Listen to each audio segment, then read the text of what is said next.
ये है चामर। चामर का क्या मतलब है? ये चामर है चर्मी गाय का जो पूँछ है उससे बनाया जाता है चामर। अभी चर्मी गाय का पूँछ को काट काट के बनाना उचित नहीं है। जब चर्मी गाय अपने आप मर जाए उसके पूँछ को लेकर ऐसा चामर बनाया जाता है। इसीलिए सरकार आजकल चर्मी गाय को मारना, चामर यूज़ करना ये इलीगल बना दिया। इसलिए मार्केट पे अधिकतर जो है नकली चामर ही आपको मिलेगा। चामर का क्या महत्व है?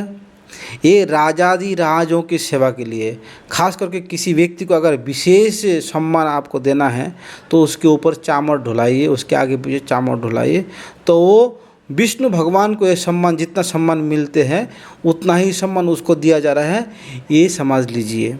पहला ज़माना में चक्रवर्ती राजाओं को ही चामर मिलता था।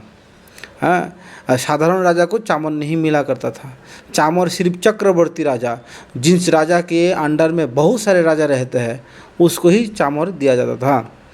श्वेत चामर और श्वेत छत्री, ये चामर बहुत शुभ शुभ होते हैं। घर पे रहना भी मांगलिक है।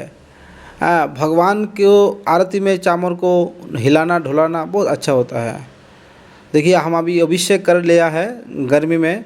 अभिषेक करने से पहला भगवान को मसाज कर लिया घी से, और उसके बाद उनको जल डाल के अभिषेक किया है। अभी और थोड़ा हम जल डालेंगे क्योंकि थोड़ा गर्मी का मौसम है। देखिए, डाल रहा है।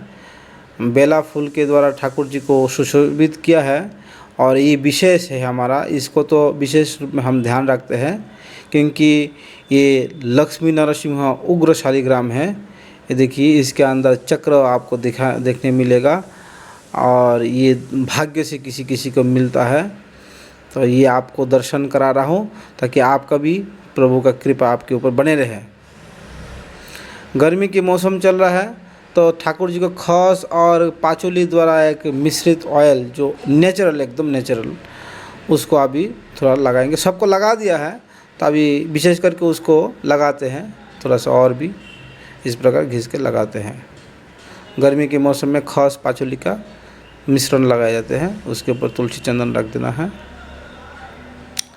तो गर्मी में हम क्या करते हैं, इसी बर्तन की, जैसे देख रहे हैं आप स्टील का जो भगवान को अभिषेक थाली, उसी के ऊपर ही थोड़ा जल और छिड़का डाल करके हम ऐसे ही ठाकुर जी को ऊपर रख देते हैं, ताकि ये बैसाख के महीना चल रहा है तो इसमें ऐसा भी तुलसी शालिग्राम को जल धारा प्रवाह करने का नियम है। तो हम धारा तो अभी नहीं बन पाते हैं अंदर, तो एक थाली में सुगंधित कपूर अगोरों के द्वारा और फूलों के द्वारा सुगंधित जल ठाकुर जी को चढ़ा के रख देते हैं और नीचे ठंडा ठंडा रहते हैं।